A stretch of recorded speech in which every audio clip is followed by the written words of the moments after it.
Assalamualaikum warahmatullahi wabarakatuh. Kami dari kelompok 3, di sini kami akan mempresentasikan hasil diskusi kami mengenai transport aktif.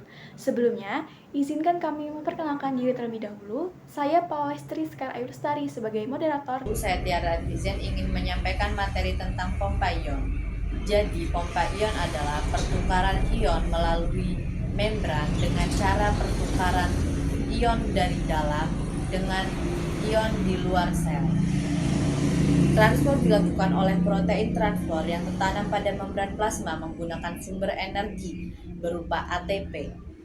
Adenosis trifosfat dapat mentransfer gugus fosfat terminalnya ke protein transport sehingga terjadi perubahan konformasi pada protein transport. Perubahan konformasi tersebut membuat ion dapat diikat atau dilepas. Baik, sebelum masuk ke materi yang selanjutnya, apa sih transport aktif itu? Jadi, transport aktif adalah transport zat melalui membran yang melawan gradien konsentrasi dari konsentrasi rendah ke gradien konsentrasi tinggi sehingga memerlukan energi ATP atau adenosin trifosfat. Transport aktif meliputi pompa ion, kontransport, eksositosis, dan endositosis. Oke, ini adalah gambar dari proses pompa ion Na+ dan K+. Normalnya, ion Na+ itu berada di luar sel dan ion K+ itu berada di dalam sel. Kondisi ini harus seimbang, oleh karena itu kita menggunakan pompa ion.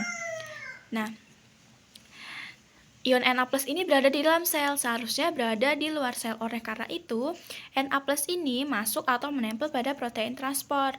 Kemudian, terjadilah pemecahan ATP yang melepaskan satu fosfat dan menempel pada protein transport, yang menyebabkan protein transport ini mengubah strukturnya ke arah luar sel. Di saat yang bersamaan, ion Na+ ini keluar ke luar sel, dan ion K+ ini menempel atau masuk ke protein transport. Kemudian, fosfat ini akan melepaskan dirinya dari protein transport, sehingga protein transport mengubah strukturnya ke dalam sel, dan ion K+ pun sudah berada di dalam sel. Perkenalkan, saya Vira. Saya di sini akan menjelaskan tentang contoh dan tujuan pompa ion. Contoh pompa ion itu ada natrium, kalium pada sel hewan. Tujuan dari pompa ion itu mempertahankan potensial membran, 2. Mengatur keseimbangan osmosis, 3. Menyediakan gradien untuk transport pasif, 4. Mempertahankan pH sel dan organel. Baik, saya Cynthia di sini akan menjelaskan pengertian kontransport. Kontransport adalah transport zat yang mengaktifkan transport zat lain untuk melewati membran. Zat yang berpindah dari konsentrasi tinggi ke rendah akan memberikan energi untuk zat yang dari konsentrasi rendah ke tinggi. Ada dua jenis. Yang pertama symport, yaitu dua zat bergerak dengan arah yang sama, dan yang kedua yaitu antiport, yaitu dua zat yang bergerak dengan arah yang berlawanan. Nama saya Melody Tekbira Sejani. Di sini saya akan menjelaskan macam-macam transport aktif berdasarkan arah molekul. Yang pertama itu ada uniport, yang kedua itu ada symport, yang ketiga itu ada antiport. Uniport itu artinya satu. Uniport itu jika zat yang masuk satu zat dan keluar hanya satu. Jadi molekul melintasi protein transport dengan satu arah. Satu zat masuk, satu zat keluar. Itu dinamakan satu arah. Kalau symport itu dua jenis. Ini dua jenis molekul melintasi protein. Ini melintasi protein, transport dengan arah yang sama. Ini dengan arah yang sama. Jadi arah yang berbeda. Ini arahnya berbeda, tapi zat yang sama. Contohnya itu bisa transport Na dan juga glukosa yang terjadi dari rongga ke sel usus. Yang ketiga itu ada antiport. Antiport itu dua jenis molekul melintasi protein transport dengan dua arah yang berbeda. Ini dua arah yang berbeda. Dua zat dengan arah yang berbeda, dua zat. Contohnya pompa ion, Na dan atau juga pompa ion, Na dan juga K atau antiport, natrium dan juga kalsium di jaringan otot jantung. Assalamualaikum warahmatullahi wabarakatuh. Saya Alzaina Bila Puspitiara. Di sini saya menjelaskan tentang contoh dari transport uniprof dan simprof dan juga antiprof. Yang pertama yaitu ada uniprof. Yang pertama yaitu uniprof. Protein CFTR adalah contoh uniprof yang mengangkut ion klorin dari sel. Uniprof adalah proses pengangkutan satu molekul yang tidak bergantung pada molekul lainnya. Yang kedua ada contoh simprof. Penerapan glukosa dari sel epithelial usus halus adalah contoh simprof.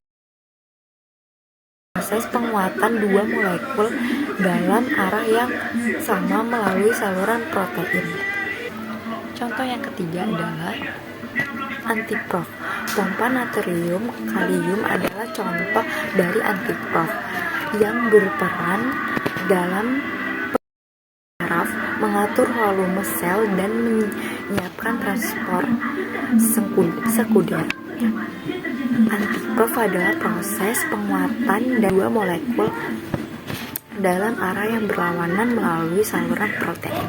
Perkenalkan, nama saya Sofiani. Di sini saya akan menjelaskan tentang proses endositosis dan eksositosis. Berikut merupakan proses endositosis. Endositosis sendiri merupakan proses masuknya makromolekul berupa protein ke dalam sel. Nah, jadi contohnya kayak gini. Kalau misalnya makromolekul itu kan ada yang berupa peptida dan zat padat. Kalau misalnya yang zat padat itu prosesnya dinamakan fagositosis. Ingat, kalau fago itu berarti makan, karena yang keluar merupakan zat padat atau benda padat. Karena di sel ini bakal membuka membran selnya, lalu membentuk yang namanya fagosom setelah protein padatnya ini masuk ke dalam sel. Nah, fagosom ini isinya merupakan si zat padat ini, namanya fagosom, dan fungsinya untuk vakuola makanan. Terus yang kedua ada pinositosis. Pinositosis ini ketika yang keluar merupakan fluida atau cairan. Nah, cairan ini akan masuk ke dalam sel juga sama kayak fagositosis tadi, terus membentuk vesikel. Kalau misalnya yang di fagositosis itu namanya fagosom. Kalau misalnya yang di pinositosis ini namanya vesikel. Terus yang ketiga ada endositosis yang diperantarai oleh reseptor. Ini reseptornya. Reseptor ini biasanya berupa protein ya. Terus sama yang ketiga tuh merupakan fluida, yaitu cairan.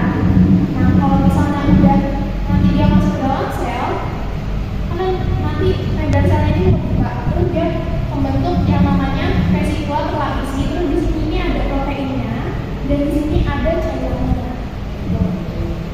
Nah, yang kedua itu ada eksositosis. Eksositosis ini merupakan proses pengeluaran zat atau makromolekul ke luar sel. Begini prosesnya.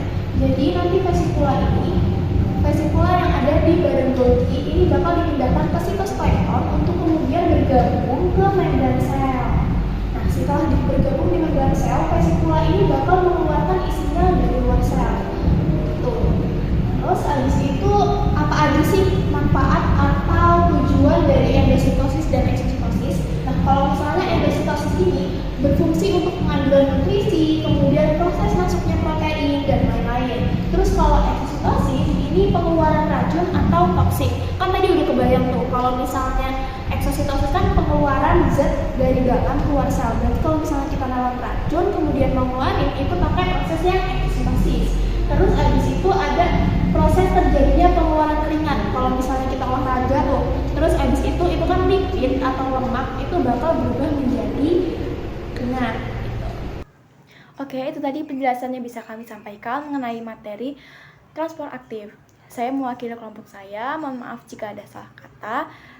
Kami akhiri, wabillahi wali taufiq daya, wassalamualaikum warahmatullahi wabarakatuh.